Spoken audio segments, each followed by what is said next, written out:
जय श्री कृष्ण। आधुनिक व्यवस्थापन की किताबें जब हम पढ़ते हैं और उनको ताड़ कर देखते हैं भगवत गीता के साथ में, तो 5000 वर्ष पहले कहा गया ये शास्त्र, ये सारे के सारे विजय के शास्त्र वहां भी देखने मिलते हैं। स्टीफन कोवी नाम के एक लेखक ने एक बड़ी सुंदर किताब लिखी, 7 habits for highly effective people, प्रभावी व्यक्तिमत्व की 7 अच्छी आदतें।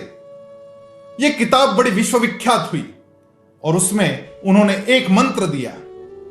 उन्होंने कहा कि काम जो अर्जेंट और इंपॉर्टेंट होते हैं, जो तुरंत करने पड़ते हैं और जो बड़े महत्वपूर्ण भी होते हैं, उसमें हमारा अधिकतर समय जाता है। जैसे कि गाड़ी का ब्रेकडाउन हो गया और गाड़ी गैरेज में ले जानी पड़ी, तबीयत खराब हो गई और हमें डॉक्टर के पास जाना पड़ा, एग्जाम आ गई और हमें तुरंत पढ़ाई को लगना पड़ा। ये सारे अर्जेंट और इंपॉर्टेंट काम है और इस प्रकार के अनेक कामों में हमारा सारा दिन ऐसे ही निकल जाता है। और कुछ काम ऐसे होते हैं जो महत्वपूर्ण तो होते हैं लेकिन अर्जेंट नहीं होते।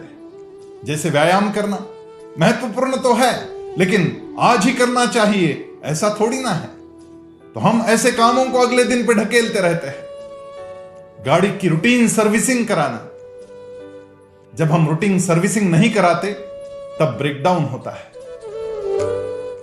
नियमित रूप से रोज पढ़ाई करना, जब हम नियमित रूप से रोज पढ़ाई नहीं करते हैं तब वो काम एग्जाम के समय अर्जेंट और इंपॉर्टेंट बन जाता है। स्टीफन कोवी कहते हैं कि जितना ज्यादा समय आप नॉट अर्जेंट बट इंपॉर्टेंट ऐसे कामों में लगाओगे, उतना ही आपका फायर फाइटिंग का काम, जो कि तुरंत करना पड़े, ऐसे काम आपके कम होने लगते हैं। 5000 वर्ष पहले भगवान ने भी यही बात अलग शब्दों में कही। भगवान कहते हैं, यत्तद अग्रे विषमिव परिणामे मृतोपमम तत्सुखम सात्विकम प्रोक्तम आत्मबुद्धि प्रसादजम।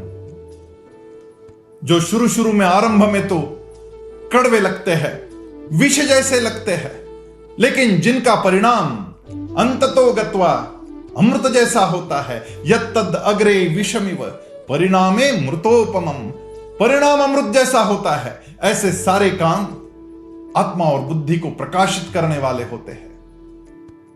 एक छोटा बच्चा था, उसे क्रिकेट खेलने का बड़ा शौक था। तो पिताजी ने सोचा कि इसको क्रिकेट खेलने भेजते हैं। क्रिकेट का कोचिंग आरंभ हुआ। जब स्कूल खत्म हो जाती थी तो बड़े भाई साहब उस छोटे बच्चे को क्रिकेट के मैदान पर पहुंचा कर आते थे। वहां पर 1.5-2 घंटा प्रैक्टिस करने के पश्चात जो शिक्षक थे वो बड़े अनुशासन प्रिय थे। वो शिक्षक कहते थे कि अब प्रैक्टिस खत्म हो गई, अब ये 400 मीटर के 2 ट्रैक लगवाने होंगे, दौड़ना होगा। और ऐसे ही नहीं, अपनी पीठ पर वो सारी क्रिकेट की किट लेकर दौड़ना होगा। वो बैट, वो बॉल, वो स्टंप्स, वो पैड, वो हैंड ग्लोव्स, वो सारे उस किट में डाले जाते थे। और ये छोटा बच्चा अपनी पीठ पर ये सारा वजन लगाकर 400 मीटर दौड़ता था। थक जाता था, पसीना निकल जाता था, क्योंकि पहले 1.5 घंटा प्रैक्टिस की है। कभी कभी रोने लग जाता था, लेकिन सर बड़े कड़े अनुशासन वाले थे। वो कहते थे कि नहीं, और एक राउंड मारना पड़ेगा। और एक राउंड लगाते लगाते आंखों से आंसू निकल जाते थे, लेकिन सर हंसते हुए ये काम करने को लगाते थे। बड़ा विषैला काम था, कड़वा काम था, लेकिन करना पड़ता था। क्रिकेट खेलने के लिए आतुर ये बच्चा प्रतिदिन आता तो था, लेकिन ये अंतिम जो 2 राउंड मारने का काम करना पड़ता था वो उसे बिल्कुल पसंद नहीं था। कई बार रोते रोते अपने पिताजी को कह देता कि मुझे नहीं करना है ये, लेकिन पिताजी मानते नहीं थे। वापस जब घर आना होता था तो गाड़ी नहीं होती थी, किसी बस में या किसी लोकल में आना पड़ता था, खड़े खड़े आना पड़ता था। इतनी थकान के बाद जब खड़े रहकर अपने घर पहुंचना होता था तो वो बच्चा थक जाता था। लेकिन आरंभ में कड़वा लगने वाला ये काम जब वो करता रहा तो एक बहुत अच्छा क्रिकेटर हमें देखने मिला जिसका नाम है सचिन तेंदुलकर। याचरेकर सर जो अनुशासन प्रिय थे, उसे वो काम करने को लगाते थे, वो काम उसने इस प्रकार किया कि आगे चलकर वो विश्वविख्यात क्रिकेटर बन गया, भारत रत्न बन गया और हमारे सबके हृदय में उसने स्थान पाया।